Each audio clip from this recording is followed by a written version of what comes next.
Gestão em EAD para uma educação sem distância. Como a EAD do ensino superior pode contribuir para a educação básica? Essas e outras questões a gente vai perguntar para a Maria Alice Carraturi. A Maria Alice já vai entrar. Enquanto ela entra, eu já vou dizer aqui um pouco do currículo dela. Certamente nem precisaria apresentar, dispensa apresentações, mas vamos lá. Maria Alice Carraturi,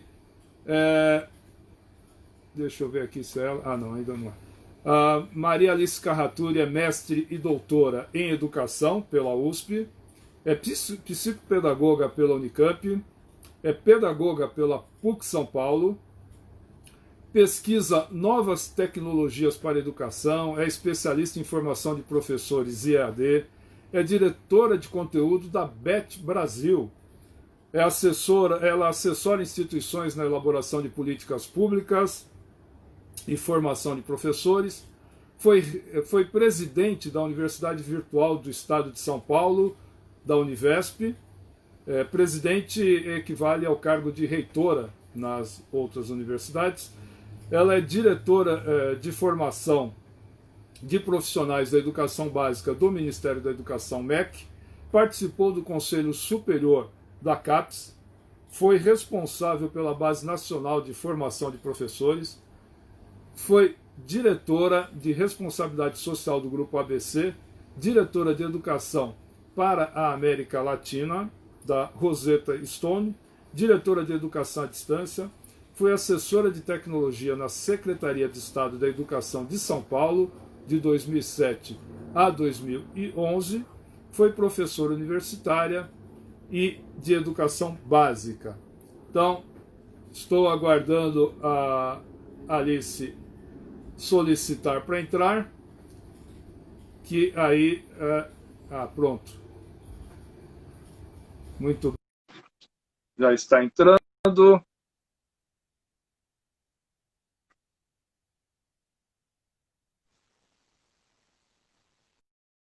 Bem-vinda, Alice. Enquanto ela entra, acho que deve ter dado um problema, deixa eu lembrar a vocês algumas questões importantes, tá? A gente está liberando, está começando, né, um novo canal no YouTube da Educação Sem Distância. Nesse canal nós colocaremos todas as lives, inclusive essa, a partir de hoje à noite ou a partir de amanhã já vai estar também disponível essa live. A gente tem feito uma série de lives bem interessantes. Essa série agora, que a gente está chamando de Imperdíveis, a gente já teve a Andréa Filatro na quarta-feira, já está disponível lá no canal do YouTube, está disponível também no nosso perfil aqui da Educação Sem Distância. Continuamos hoje com a Alice Carraturi e nas quarta-feira da semana que vem, dia 1º de julho, receberemos a grande Vani Kensky. Tá? Então, não percam.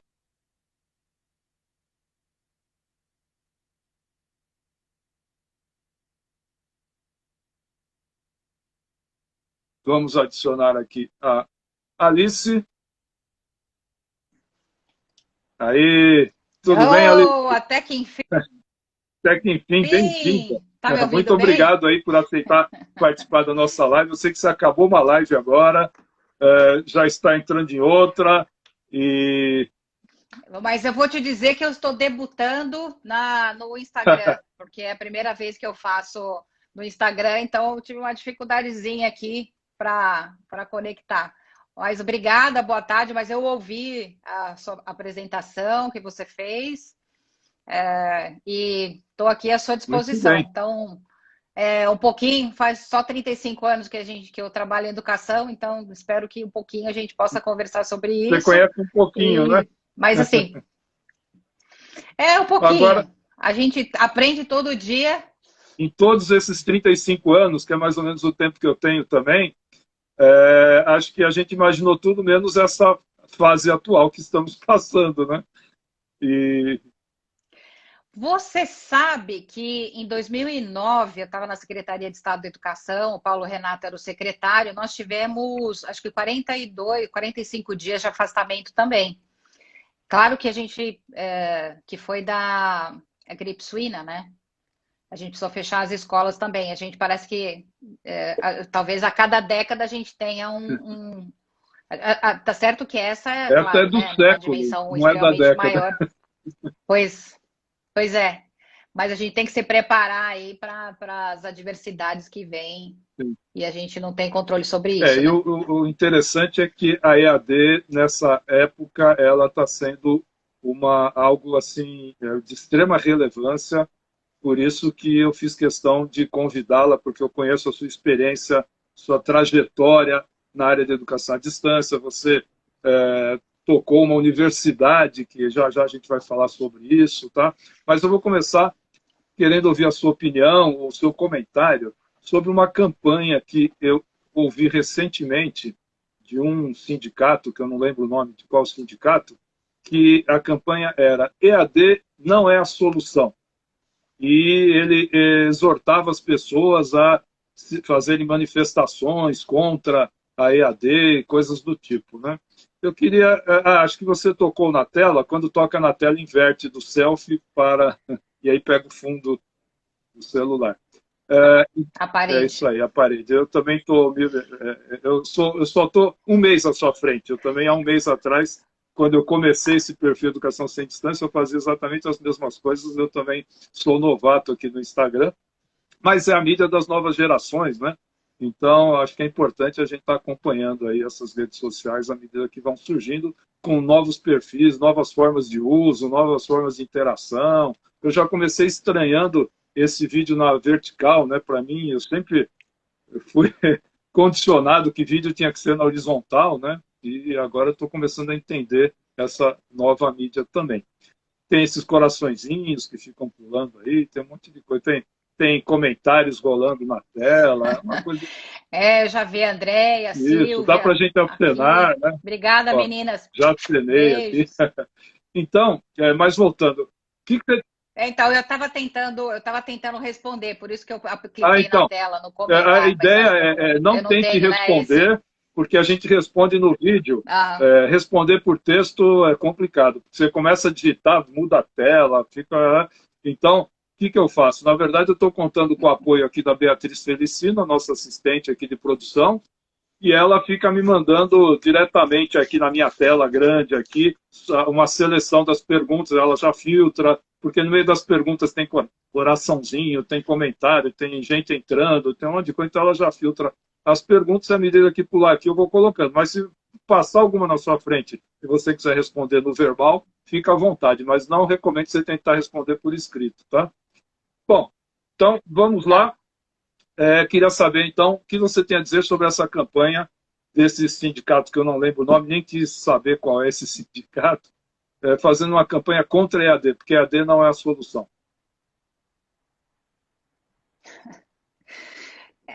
Pois é, eu vou começar dizendo que a pior solução é não fazer nada, né? Então, isso é uma irresponsabilidade nesse momento de pandemia, você não fazer nada.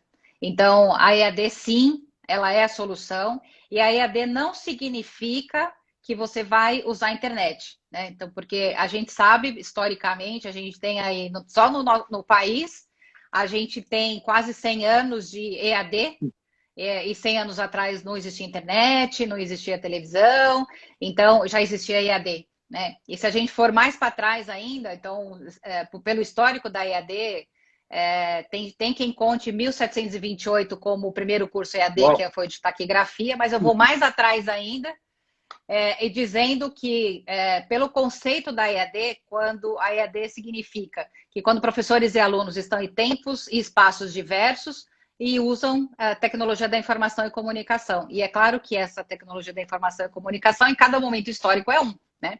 Então, eu vou dizer que Moisés, quando ele traz as tábuas, já era educação à distância, porque, afinal de contas, as tábuas, né, ou as pedras, elas eram a tecnologia da informação e comunicação daquele momento, e Deus não falou direto com os seus discípulos, mas fez isso através de alguma Sim. mídia, né? Então, a EAD existe desde sempre. Tem gente que diz, desde que criou o livro, enfim.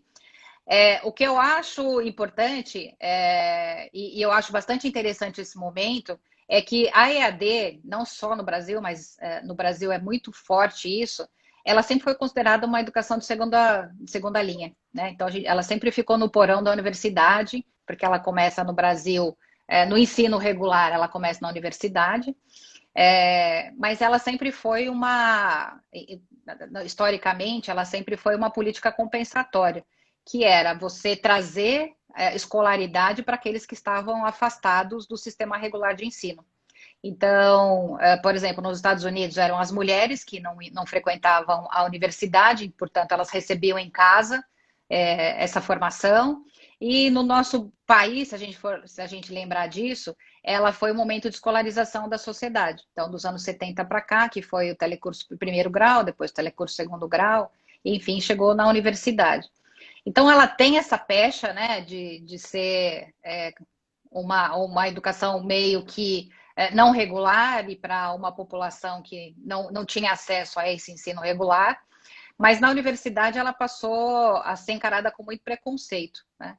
E ainda é, né? Entretanto, o que a gente pode rapidamente notar é que uma instituição de ensino superior, normalmente não, legalmente até, né? Para ela oferecer educação à distância, ela precisa ter o mesmo curso presencial. E se você olhar na avaliação, a nota é exatamente a mesma. Então, por exemplo, a Universidade A, se ela tem 2 no presencial, ela vai ter 2 na distância no mesmo curso. E se ela tem 5, ela vai ter 5.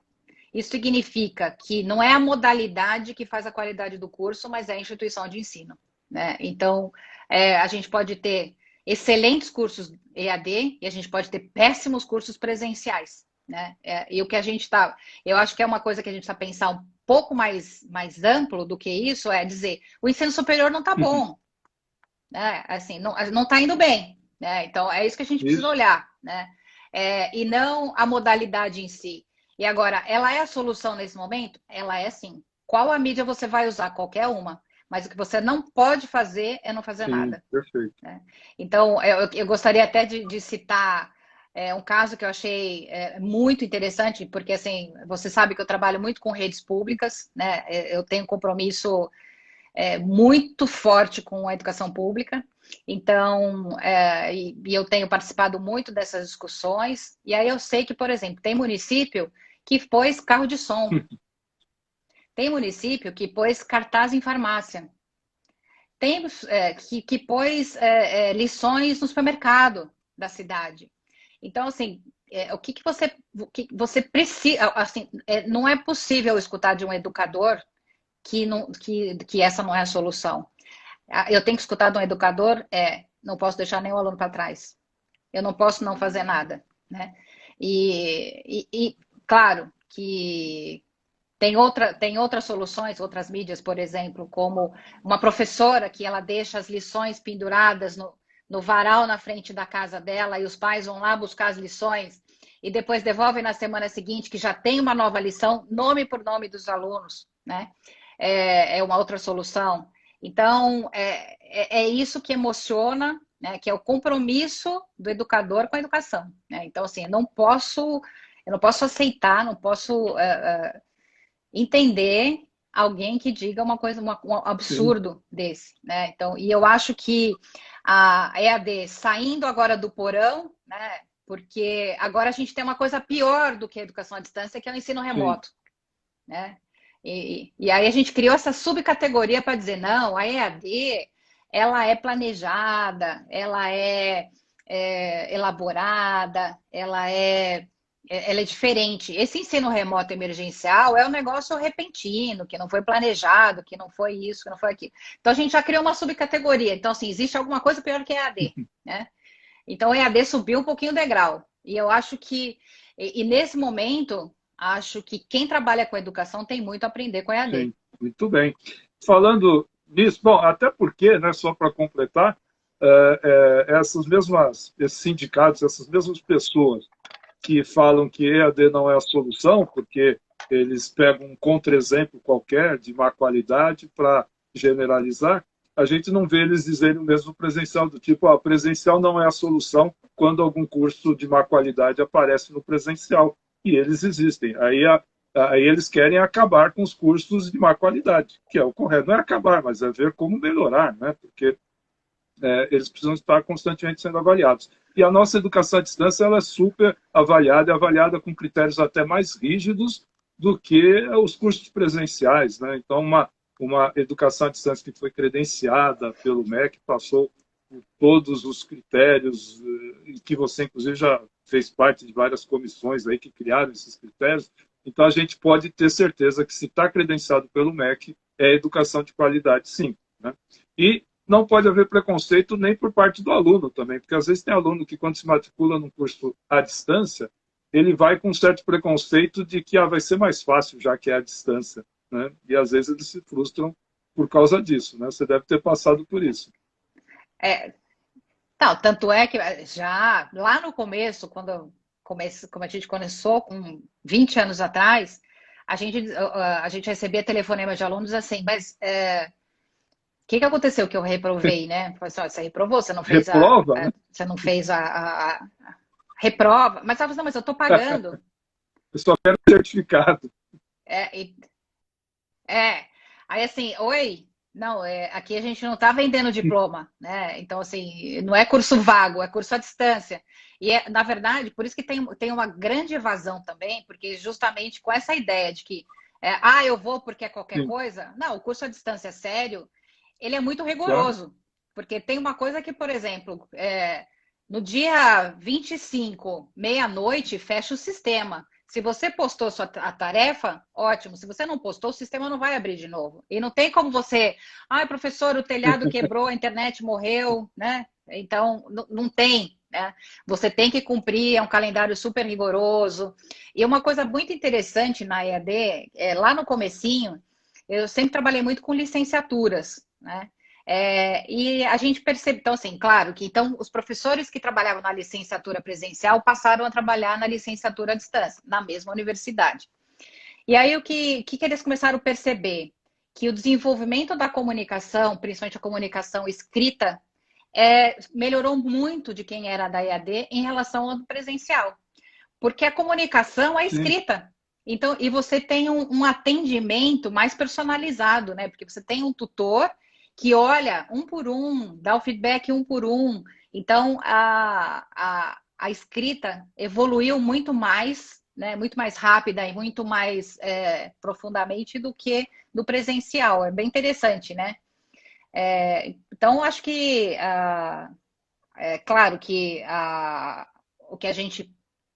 Essa pecha não é uma pecha à toa também no Brasil. A gente sabe também que tem muitos cursos que não têm qualidade, mas se você for olhar, também não tem qualidade no presencial. Por isso que eu digo que não é a modalidade, mas é a instituição ofertante. Então, se alguém está aí assistindo e quer indicar um curso à distância, vai buscar de instituições sérias que têm os seus cursos presenciais também de boa qualidade, né? Porque senão, de fato... E aí, da mesma forma, né? Eu diria a mesma coisa do presencial. Se você quer um curso presencial, vai buscar um curso presencial sério. Então, é a mesma coisa. Isso, né? mesmo. Mas e EAD para educação básica, funciona? Olha, não. Não? Sendo bastante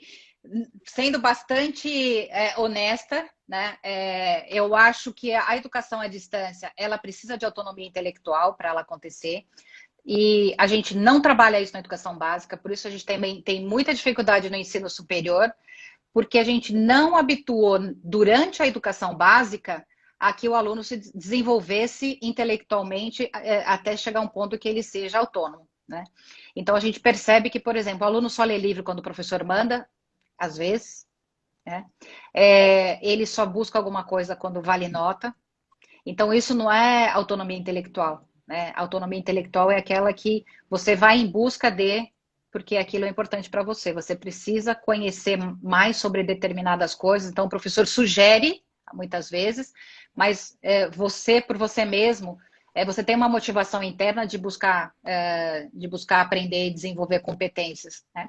Então, isso só é possível em adultos. Mas a gente percebe que mesmo, por exemplo, os mais jovens, quando chegam na educação à distância, e mesmo aqueles que não desenvolveram essa autonomia intelectual, eles não têm tanto sucesso quanto aqueles que conseguem. É claro que durante o curso você vai desenvolvendo essa autonomia, mas existe uma grande desistência em função disso, né? Agora, para educação básica, não funciona. Eu acho que, apesar de ter sido regulamentado no ensino médio 20% da carga horária em EAD, no caso de diurno, e 40% no caso noturno, porque aumentou a carga horária. Então, eram 2.600 horas e passou a ser 3.000 horas. Então, não tem como colocar isso em 3 anos. Então, obrigatoriamente, o ensino médio vai ter que fazer uso de educação à distância. No ensino médio, eu acho que faz mais sentido do que no ensino fundamental, anos iniciais e anos finais, né? Porque a criança não tem essa autonomia intelectual e é muito difícil, imagina, uma criança, sei lá, de 8 anos, 10 anos, abrir um computador e ter essa disciplina de entrar na plataforma, realizar. Bom, porque assim, nós mesmos, né? Quando você abre um computador, você abre o WhatsApp, você abre o link, você não sabe nem mais onde você está. Você imagina uma criança tendo que fazer isso sozinha, né? Então, não, eu acho que várias pesquisas, inclusive no mundo todo, países que estão à nossa frente na pandemia e à nossa frente na volta às aulas, eles próprios dizem isso, né? Que eles vão fazer mais uso de tecnologia, sim, mas não substituir o presencial de forma alguma. Então, a EAD, neste momento, ela é necessária, porque o que é mais necessário nesse momento, né? Então, vamos partir daí, para a educação básica. E por que a EAD é tão importante neste período para a educação básica? Porque o aluno precisa se sentir aluno. Ele não pode perder o vínculo com a escola. Então, essa é a parte mais importante, né? Então, como é que você vai fazer isso? Aí eu já falei várias formas que você tem de fazer isso. Mas, em termos de currículo, de aprendizagem, não é a mesma coisa, né? Então, o currículo não vai ser cumprido, a aprendizagem não vai ser a mesma, mas o que é importante é manter o vínculo, desenvolver justamente essas competências. Acho que agora talvez seja o momento de desenvolver competências como a autodisciplina, como a resiliência, como a solidariedade, que são também competências importantes para o século XXI, e são importantes também para você formar esse sujeito digital da sociedade contemporânea, né? Então, tem outras competências que a gente pode desenvolver por meio da EAD nesse momento, mais importantes do que o próprio currículo, né? Porque o currículo, ele já foi prejudicado, né? A aprendizagem já foi prejudicada. Agora, usar a educação à distância na educação básica como uma modalidade, eu acho que não funciona, não, né? Eu diria que, assim, se fosse para tomar uma decisão, eu diria não, né? Ela precisa do contato, ela precisa da interação. Agora, uma coisa que eu acho importante esse momento precisa nos ensinar muitas lições, né? Uma delas é essa, a gente precisa desenvolver a autonomia intelectual nas crianças da educação básica. Perfeito. E nesse momento em que, apesar de não ser a melhor solução, mas como você disse, é a única possível hoje, e é melhor do que nada, então a gente está nessa realidade de os alunos do ensino fundamental e médio estarem tendo esse ensino remoto. O que a EAD do ensino superior, que é a mais desenvolvida, né, pode ensinar, e o que se pode usar do aprendizado que a gente teve com o ensino superior nessa situação agora de ensino remoto para os jovens e para as crianças? Eu esqueci de fazer um comentário. 2 dias atrás, a gente teve a Bet Educar e a gente teve um finlandês falando sobre a volta às aulas na Finlândia. E aí eu perguntei justamente isso para um finlandês e para uma portuguesa que é do Ministério da Educação de lá. Se elas esperavam que esse impacto da tecnologia, do uso da tecnologia ou desse ensino híbrido viesse a acontecer, né, na educação básica. E foi muito interessante que o finlandês disse assim: a gente não vê a hora dessa pandemia acabar para fazer o que a gente sabe fazer de melhor, dar aula na escola. Então, assim, a Finlândia é uma das melhores do mundo, né, como a gente sabe, mas ele diz, isso é só eles estão, assim, muito, é bem interessante dizer, estão muito tristes com o que aconteceu e diz, isso vai passar e a gente vai voltar a ser o que era antes, né, a melhor educação do mundo. Então, fazendo esse parênteses agora, o que o ensino superior pode ensinar? Eu acho que a gente, de fato, não aprendeu, né, a olhar a experiência e aprender com a experiência. Porque o mesmo erro que nós cometemos 20 anos atrás, quando a gente colocou a educação à distância no ensino superior, 20 anos depois a educação básica está cometendo o mesmo erro. Qual é o grande erro? A emulação do presencial, né? Então, contabilizar como horas o ensino online, por exemplo. Então, por exemplo, se o aluno fica na escola 4 horas, e a gente fez isso no ensino superior, né? Aliás, o primeiro ensino superior aqui no Brasil, à distância, ele era assim, um professor dando aula numa sala de aula, filmado e transmitindo para N alunos no Brasil inteiro, né? Então, assim, é uma sala de aula que você tem lá 30 alunos, o professor que tem a lousa e você filma, e você pode imaginar 10 mil, 100 mil alunos, tanto faz, né? Porque ele está só assistindo. Só que na sala de aula é uma coisa, você consegue ficar 4 horas numa sala de aula, agora você não consegue ficar 4 horas sentado assistindo uma televisão, né? Que a transmissão era satélite, ainda muitas vezes. A menos Agora que mudou um seja pouco uma para a internet, maratona mas de série, né? Pois é, mas aí no sofá, né? Você comendo pipoca, aí você levanta, né? Agora, aula, 4 horas, assim, fica impossível. E aí o que a gente percebeu, quando a educação básica foi assolada, né? Então ela deu de encontro a EAD. O que ela fez? Bom, o aluno fica 4 horas na escola, eu preciso ocupar ele 4 horas no computador. E o que aconteceu? Fracasso total, né? Então não deu certo. Aí começaram a diminuir de 4 horas para 2 e 2 para 1, de 2 para 40 minutos. Porque assim, a gente tem que pensar que é outro paradigma, outra metodologia. A educação à distância, ela precisa de uma metodologia diferente, ela precisa de planejamento, ela precisa de suporte. Então, é diferente você pensar e planejar aulas presenciais das aulas online, né? Então, são muito diferentes. Mas vê só que o que eu estou dizendo 20 anos atrás a gente começou fazendo isso, filmando o professor na sala de aula e transmitindo para os polos, né? Para quaisquer pessoas. Agora, o que a educação básica está fazendo? Vai fazer, né? Então, assim, eu já ouvi várias escolas dizendo o que eles estão fazendo. Não podem colocar todos os alunos, não pode voltar 100%. Então, a primeira fase seria voltar 35% dos alunos, depois 70%, depois 100%. Só que o que você faz na aula de matemática da segunda-feira? Você só tem 35% dos alunos. O que você faz com os outros 65%? A gente filma o professor e o aluno assiste de casa. Caiu de novo nisso. Então, por isso que eu digo assim, vamos olhar a experiência que a gente já teve. A gente já viu que tem pouco impacto de aprendizagem, a gente já viu que tem uma alta taxa de abandono, né? Porque esse tipo de metodologia não é a mais adequada, e principalmente porque você continua na mesma toada da transmissão de conhecimento. Porque seria a mesma coisa colocar alguém na televisão falando, e alguém na televisão falando significa que eu estou aprendendo. Né? E o telecurso era um pouco isso, né? Você põe um ator para dar aula de matemática. E aí isso significa, ele está lá transmitindo o broadcast, né? E a gente está aqui assistindo, como se ouvir e ver a gente aprende, né? Então, eu acho que assim, a gente precisa pensar que a educação online, ela tem outras milhares de possibilidades e consegue potenciar a aprendizagem, às vezes muito mais do que um papel, do que uma lousa, né? Eu acho que precisa aproveitar essa mídia tecnologia. Porque, por exemplo, existe algum lugar que você possa fazer uma imersão e, de repente, você aparecer lá na Grécia Antiga?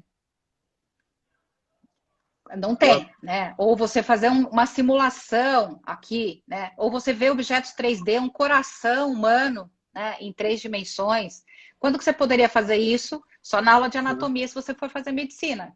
Agora, se você está no ensino médio, eu, né, estudei em escola pública, o professor desenhava na lousa. E olha que coisa mais interessante, né? Esses dias eu estava ouvindo um professor falar que ele é do Pará, então ele estava ensinando fração. E aí ele falou, o gráfico de pizza, ele é dividido assim, assim, a gente pode fazer um gráfico de pizza e tal. Todo mundo perguntou, o que é pizza? Olha só. Né? Então, e aí o que eu quero dizer assim, às vezes, e o professor desenha na lousa. Então, assim, aí eu me lembrei, quando ele falou isso, quando o professor falava do gráfico de pizza, eu nunca associei com a pizza de comer. Era aquele negócio da lousa. Para mim, era aquele desenho da lousa que era a pizza. Sim. É o nome, Nunca, podia ter assim, sido demorou para o Z. relacionamento. Pois é. Então, o que eu quero dizer com isso, né? Que pela tecnologia você pode aproximar muito o estudante, né, de objetos nos quais o papel não traz, a lousa não traz e o cuspe não traz, né? Então, ela pode sim ajudar, né, no desenvolvimento de diversas competências e fazer uso dela para quem pode é muito interessante. Então, e eu acho que também assim, a gente pode fazer da educação à distância aproveitando todas as mídias que ela tem. Então, por exemplo, ler um livro. Tem gente que lê super bem num tablet. Tem gente que não, que prefere o papel. Então, assim, de repente, ler um texto é bom a mídia papel. Se é fazer uma imersão, a melhor mídia, não tenha dúvida, é a internet, é um software, enfim, né? É a tecnologia digital. Agora, por exemplo, se é para eu fazer um debate, talvez o melhor meio seja televisivo, ou esse que a gente está fazendo, que está imitando a televisão, né? E que agora foi muito mais desenvolvido justamente no tempo de pandemia. Então, é possível a gente fazer um mix de mídias e aproveitar o que cada uma delas tem de melhor, né? Porque assim, o que a gente não pode perder nunca de vista é que a educação ela tem que visar a aprendizagem. Isso é o mais importante. Então, tudo que eu puder fazer, né, para melhorar essa relação e que esse aluno consiga desenvolver essas competências que são extremamente necessárias, então a gente também precisa escolher quais são as extremamente necessárias, né? E utilizar essas mídias. Agora, uma coisa importante também, essa pandemia mostrou, né, a grande diferença social e educacional que existe no país. Né? Por isso que eu estou falando que eu estou insistindo muito na história das mídias, porque não é só essa, né, a mídia digital, mas tem outras mídias que a gente pode utilizar. Né? E enquanto não houver uma política pública séria, né, de acesso a equipamento e à rede, principalmente para estudante, a gente vai cada vez mais fazer essa diferença, né, essa diferença social que é educacional, e a educacional vai se tornar social, né, que é esse não acesso às novas tecnologias. Né? Mas digamos que hoje os governantes não têm desculpa, porque é muito mais fácil você fazer chegar a internet a qualquer lugar do Brasil do que construir escolas e levar professores fisicamente até o local. Né? Claro que a gente tem que batalhar por isso também, principalmente para a educação básica, como você já salientou, que é imprescindível a presença do professor e da atividade presencial, mas a inclusão a inclusão digital hoje em dia é viável a um custo bem baixo, tá? Assim, não é uma coisa de outro mundo. Tá? E outra coisa também, a percepção de muita gente, senso comum, é de que a EAD é mais limitada do que a educação tradicional em sala de aula. Mas como você mostrou em vários exemplos aí, existem muitas coisas que a gente consegue fazer com a tecnologia digital e que não dá para fazer em sala de aula. Né? Por exemplo, estava pensando aqui, uma atividade de debates entre alunos, só que entre alunos de culturas diferentes, por exemplo, com alunos do Sul fazendo trabalhos colaborativos com alunos do Norte, do Nordeste, do Centro-Oeste ou de outros países, né? Só a EAD vai permitir isso, né? Você nunca vai conseguir fazer uma atividade dessa em sala de aula convencional, os simuladores que você colocou, etc. Então, a gente tem que usar tudo que é possível, todas as mídias possíveis e disponíveis, e é essencial que todos os alunos de todas as classes tenham acesso a todas essas possibilidades, né? Temos que batalhar por isso. Você, como gestora, conhece muito sobre como implantar e gerir cursos de educação à distância, né? As dificuldades que tem desde a produção, da pré-produção, depois da execução desses cursos, questão de tutoria, professor, né? Eu queria, então, que você levantasse para a gente algumas das questões que você considera prioritárias para alguma instituição que agora, de repente, acordou para isso. Puxa, vou implantar também educação à distância, etc. Primeira questão que eu coloco é do tutor versus professor. Precisa mesmo ter essa separação?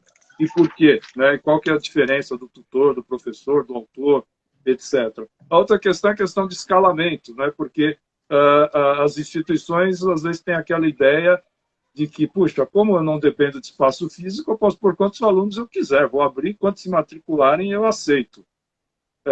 Que você poderia destacar de questões importantes para se tomar cuidado nessa questão da gestão de educação à distância? Bom, então, assim, então vamos lá, para quem quiser começar ou para quem já está. Eu acho que a primeira coisa é pensar que você precisa estar sempre update com aquilo que está acontecendo no mundo e na tecnologia. Sempre tem coisas novas a se aprender. E eu acho que, assim, quantos alunos é uma decisão que depende do suporte que você tem. Ou seja, quantos alunos eu posso atender bem? Então, se são 10, se são 100, se são 1.000 ou se são 100 mil. Pode ser 100 mil? Pode, desde que eu atenda bem, né? Então, qual é a quantidade? E se a gente for olhar, a gente criou esse modelo lá atrás, justamente quando começou, né? E que depois foi criada a Secretaria de Educação à Distância do Ministério da Educação, no MEC, e ele criou meio um padrão de qualidade para todos os cursos de educação à distância do país, né? Até vou lembrar do Carlos Belchovski aqui, que foi ele que estava à frente disso, né? E ele criou um padrão de qualidade bem interessante, que era assim, então tem um padrão de qualidade para EAD, mas nunca teve padrão de qualidade para o presencial, né? Então era super exigente, então você precisa ter material impresso, você precisa ter autor. Então foi um modelo que foi imposto, na verdade, né? Assim, não era cada instituição escolhia, não, você tinha que ter as aulas, você tinha que ter o material impresso, você tinha que ter os autores, então era um modelo meio que imposto. E a gente passou a usar esse modelo e agora está muito difícil sair dele, né? É por isso que eu falo assim, vamos sempre buscar algumas referências, não estou dizendo assim, vamos copiar do que está acontecendo no mundo, não é isso, mas vamos olhar e ver se aquilo inspira a gente a fazer coisas diferentes. E aí, o que aconteceu? É claro que lá atrás, o mesmo professor da sala de aula, porque a universidade, então, tinha essa regra, agora ela está um pouco mais flexível, mas, primeiro, a universidade precisava ser credenciada e ela precisava ter o mesmo curso presencial para ela ter o modelo EAD. Então, qual era a forma mais econômica de fazer? Então, se eu tenho pedagogia presencial, os mesmos professores vão dar aula na distância. Então, como é que dá aula à distância? Você dá aula filmado, né? Então, é o professor que vai lá para frente da câmera e faz a transmissão. E aquela época era transmissão ao vivo. Alguns modelos ainda usam isso, né? Era transmissão ao vivo, por satélite, etc. E esse mesmo cara, bom, já que eu preciso ter material impresso, e não dá para pedir para o aluno comprar um livro de cada disciplina, né? Porque... Enfim, a gente parou de comprar livro, então não precisa mais comprar livro para a gente fazer curso superior. Então, o que a gente vai fazer? Apostila. E aí, quem vai produzir essa apostila? Esse mesmo professor. Então, esse professor, ele dá aula no presencial, ele vai para frente da câmera e ele vai escrever o material. E aí, o que aconteceu? Muitos materiais foram gongados, né, por essa Secretaria de Educação à Distância quando ia fazer a visita em loco. E aí começou a criar essa figura do autor. Então, quer dizer, não precisa mais ser esse professor. O que eu faço? Eu contrato um cara que sabe escrever direito. E aí os professores aposentados da USP passaram a ser autores desses materiais. Então, eu pego um cara para ser o autor. Aí depois eu pego o cara que vai para a câmera. Só que aí o cara da câmera, ele consegue atender quantos alunos? Ele consegue atender 100 alunos. Tá, mas eu tenho 1000. O que eu faço? Então, eu tenho que contratar o quê? Né? Eu tenho que contratar outros professores. E aí veio também uma história que é da gestão administrativa, que diz assim, bom, se eu contratar professor, vai custar o mesmo preço e tem os mesmos direitos, né? Então, eu tenho férias 2 vezes por ano, né? Então, aí começou a criar a figura do tutor. A figura do tutor, por muito tempo também, ela ficou no limbo, e ela fazia parte do administrativo, ela não fazia parte do acadêmico, né? Então, por exemplo, ele tinha férias diferentes, ele tinha salário diferente, tinha tudo diferente. E até foi criada uma associação de tutores, né, no país, etc. Depois começou essa conversa. O tutor é diferente do professor? Não deveria ser, né? Porque ele tem que atender e tem que atender muito bem. Aliás, é o cara que mais tem que atender, é o cara que está na relação com o estudante, né? Então, que tá na relação, que o cara que está no jogo, porque o cara que escreveu, ele escreveu o papel está pronto e foi embora, né? Agora teve uma flexibilização em relação à autoria e material impresso. É possível ter material digital e é possível você ter livros digitais, né? E até usar capítulos de livros. Então, isso diminuiu um pouco a história da autoria, só que você precisa, de qualquer forma, de uma curadoria, né? Então, pode ser o mesmo professor que faça, enfim. E agora, o que eu acho que a gente precisa avançar... Então, tem essas figuras começaram aí em função de como é que essa educação à distância no Brasil foi se organizando. E o que é bem interessante é que, muitas vezes, né, em várias experiências que eu tive da educação à distância, era assim... Um professor escreveu, então o Romero Tori é de tecnologia da informação, ele escreveu um texto sobre isso, então é o material base do curso. Mas aí, claro, então, assim, se eu tenho 1000 alunos, o Romero não vai dar conta, eu tenho que contratar 5 outros professores. Aqueles professores que eu contratei, eles não concordam com esse material que o Romero Tori escreveu. Então, eles começam a dar aulas diferentes, né? Então, é uma coisa bem, bem complicada. E eu acho que, assim, em termos de gestão de pessoas, o mais complicado é a tutoria.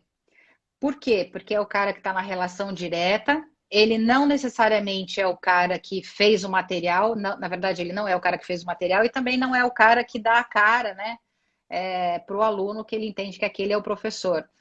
E existe uma alta rotatividade de tutor, né, e é muito difícil você conseguir...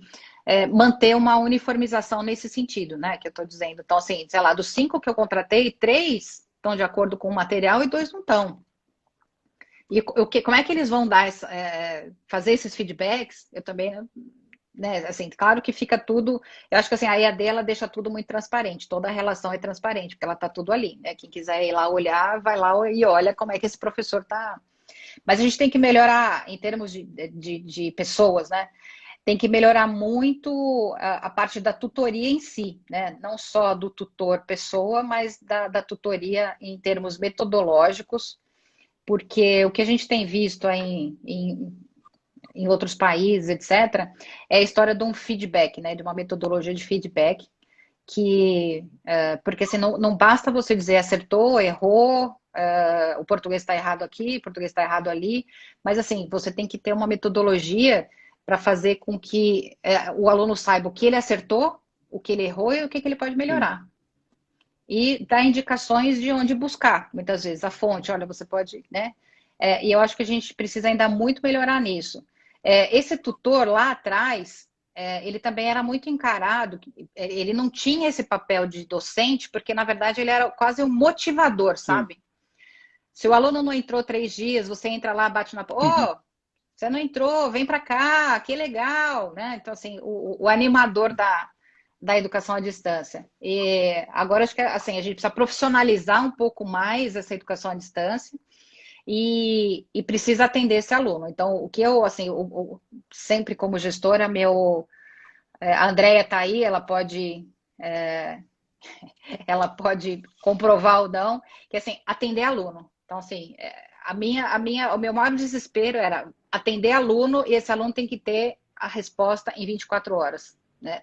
No máximo. Então, não é possível, se você não consegue atender X alunos em 24 horas, não os tenha, né? Então, e atender significa responder a pergunta, significa você dar um documento, você dar um feedback, você dar...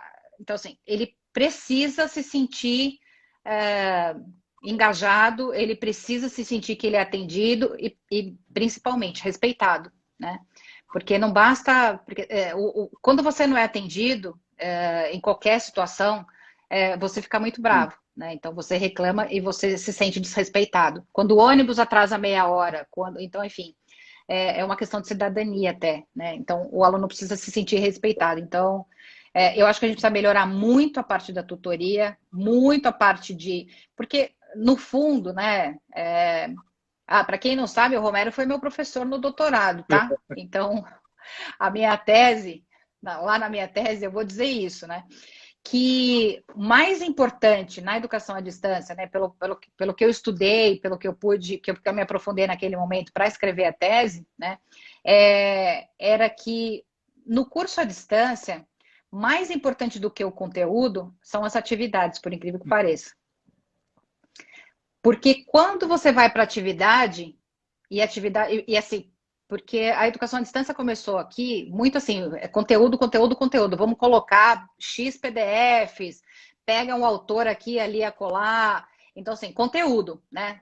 Só que quando você vai para atividade, você percebe que aquele conteúdo, ele passou, né? Ele não entrou e não foi incorporado. Então, é na atividade que esse conhecimento pode ser, de alguma maneira, incorporado. Eu digo incorporado no sentido de... agora ele é meu, né? Ele não está mais no papel, mas ele faz parte de mim. E a atividade é a coisa que a gente menos dá importância, né? Então, assim, se você tem um bom conteúdo, parece que a educação à distância é ótima. Mas não, né? Assim, pelo que eu pude observar, pelo que eu... conseguir olhar, é na atividade que você consegue desenvolver as competências, né? Então, a gente precisa olhar mais atividade, né? E não fazer o quiz, fazer por fazer. Então, a gente fala, o que tem por fazer de atividade? Manda ele escrever um parágrafo sobre qualquer coisa. Não. Não, a gente tem que olhar para isso com que o mais significativo, o momento de maior aprendizagem vai estar na atividade, muito menos do que no conteúdo, que nem sei se ele leu, né? Mas a atividade, ele é onde você realiza as várias competências que são planejadas quando você pensa o curso. Bom, Alice, eu nem percebo. Falo demais, Imagina, né? Você fala muito bem e a gente não percebe o tempo passar, porque quando eu me dei conta, acabou praticamente o nosso tempo, mas foi um grande aprendizado. A gente tem tempo aqui, alguns minutinhos, para você. Vou colocar 2 perguntas para você, dos nossos seguidores, e você tenta responder aí de uma forma rápida, tá? A Érica está perguntando sobre as aulas de reforço à distância ofertadas pelas escolas particulares, né? Alunos com baixo rendimento, se isso você considera válido. E o Graciano, ele comenta que não tem como falar em política pública na educação remota sem falar na desigualdade estruturante no Brasil. E, sendo assim, como que se poderia pensar políticas nesse contexto? Para encerrar, então, essas 2 perguntas. E mais alguma coisa que você queira colocar para completar também, tá? Tá. Então, sobre a recuperação, né? A recuperação... sim, ela vai ser necessária, só que não adianta ficar desesperado que não vai recuperar em um mês, né? Quem viu a fala do secretário e vários estudos que foram feitos sobre o impacto da pandemia no mundo. Então, assim, um mês parado, você perde 3 meses de aprendizagem, então imagina 6 meses parado até o final do ano parado, né? Isso vai ter um impacto gigantesco, que vai se recuperar nos próximos 2 anos. Então, assim, o que eu estou dizendo não é que não é para não fazer nada, mas não se desespere em querer cumprir o currículo mais. No sentido de foca cirurgicamente naquilo que é importante, ou seja, em competências que sejam extremamente importantes para cada idade, série e disciplina. Por exemplo, o que é importante na matemática que ele saiba, porque ele vai precisar desse conceito lá na frente, né? Então, assim, vamos escolher. E eu acho que agora, quando a gente compara o currículo brasileiro com o currículo em outros países do mundo, eles perguntam: como é que vocês conseguem cumprir tudo isso? A Finlândia, por exemplo. Vocês são mágicos? Como é que vocês têm 13 disciplinas no ensino médio? Como é que vocês conseguem cumprir tudo isso de matemática? Então, assim, a gente fantasia, né, que a gente ensina. Então, assim, cumprir currículo não significa que a gente está ensinando e que, pior, que o estudante está aprendendo. Agora, formas de recuperação, sim, a gente vai ter que planejar. A EAD pode ser uma forma de fazer essa recuperação, e EAD é o que eu estou dizendo. O papel pendurado no varal, a EAD é o cartaz na farmácia, a EAD é a internet, né?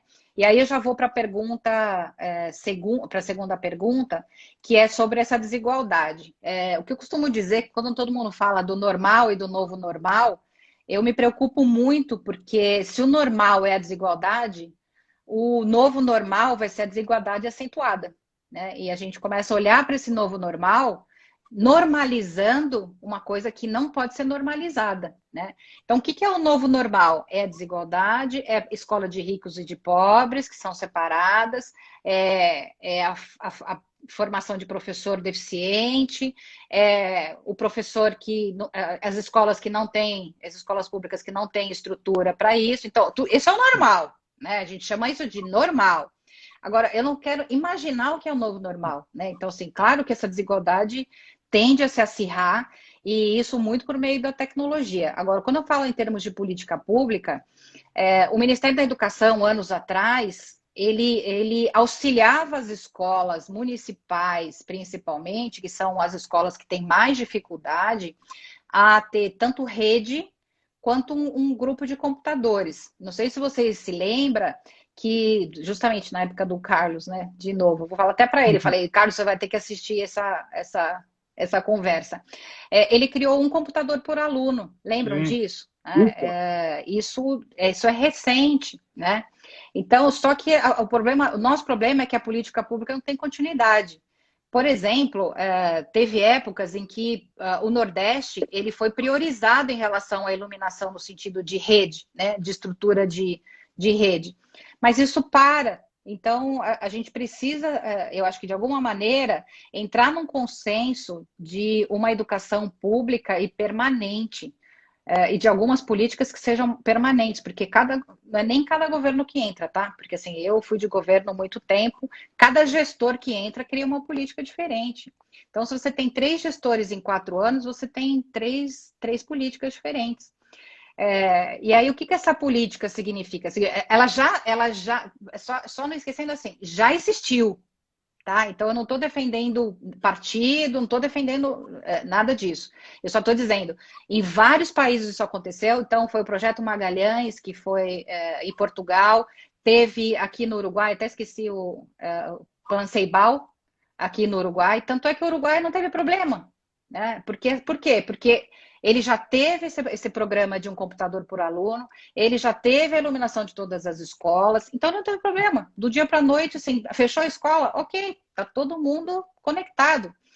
Agora, então, é isso que eu quis dizer de uma política pública que ela seja mais permanente, né, nesse sentido, e que ela proporcione, por exemplo, esse plano Magalhães, lá de Portugal, ele envolveu quem fabrica o computador de baixo custo, que custava entre 100 e 200 euros. Então, ele tem a fábrica, ele criou uma fábrica só para isso, ele pôs isso no varejo, Então, os pais iam lá adquirir no varejo a crédito e ele forneceu isso, então, para as escolas e as universidades, a formação de professores para uso dessas tecnologias. Então, ele envolveu toda uma sociedade, então, ele envolveu a economia, o comércio, para conseguir melhorar a educação nesse sentido, de conectar todo mundo na educação. Agora, a gente olha para essas coisas e fala, mas no Brasil isso não vai acontecer, né? Então, é muito triste a gente pensar que a gente é essa jabuticaba podre, né? Que nada se planta, que nada se colhe, né? Então, é muito triste ver isso. Então, quando eu falei da política pública, é isso. Já houve, ela é possível, dá para fazer, é só ter vontade política para tal, né? Então, assim, não falta dinheiro. Então, assim, desculpa, mas a gente tem dinheiro para fazer isso na educação. É só ter vontade política e eu acho que a gente precisa, como educadores, ser mais exigente, sabe? A gente aceita as coisas muito facilmente e a gente se encolhe muito facilmente. Então, assim, a gente tem que entrar em alguns consensos, independente de partido, se é centro-direita, centro-esquerda, centro disso, extrema-esquerda, extrema-direita. A gente precisa sentar numa mesa de educadores, sem ideologia, e a gente traçar um plano que tem que ser permanente. A gente tem que exigir isso, né? Política de Estado. Assim, e só dá para exigir isso, a sociedade pode exigir isso, né? Não é mais ninguém. Então, esses países, por exemplo, Singapura, que a gente falou há pouco, mesmo a Coreia do Sul, como é que eles melhoraram a educação, né? Porque começou a ter uma exigência em relação à educação. Por quê? Por que tem essa exigência? Porque eles perceberam que uma educação de baixa qualidade tem um impacto muito grande na economia. Só isso. Tiro no pé. Né? Então, assim, a educação é o motor da economia, o motor do desenvolvimento, e a gente está com uma educação desqualificada. Isso não sou eu que estou falando, são todos os exames internacionais e os nacionais que dizem isso. Né? A gente está com um problema de aprendizagem seríssimo, a gente chama de crise de aprendizagem, e é claro que com essa pandemia, essa crise de aprendizagem tende a ser muito maior, né? Estendi demais, né? Desculpa, Romero. Infelizmente acabou mesmo, acho que a gente vai ter que marcar mais uma live aí para continuar, viu? Muito bom. Agradeço muito aí sua disponibilidade, foi ótimo, aprendemos muito. Aviso a todos aí que eu coloquei aí no comentário fixado vídeos.escend.org. É o link para vocês acessarem o nosso novo canal no YouTube, onde a gente vai disponibilizar essa live. Já estamos disponibilizando todas as demais lives, tá? E lembrando que quarta que vem, dia 1º de julho, a gente vai fechar esse ciclo das imperdíveis com a professora Vani Kensky. Então, que foi professora nossa também. Muito querida. Então, também, muito querida. Muito obrigado, então, a todos e até a próxima. Obrigado, Alice. Um grande abraço aí, à distância e sem distância. Tudo de bom. Obrigada, obrigada. Adorei. Adorei essa experiência. Valeu. Beijos. Beijo. Tchau. Tchau.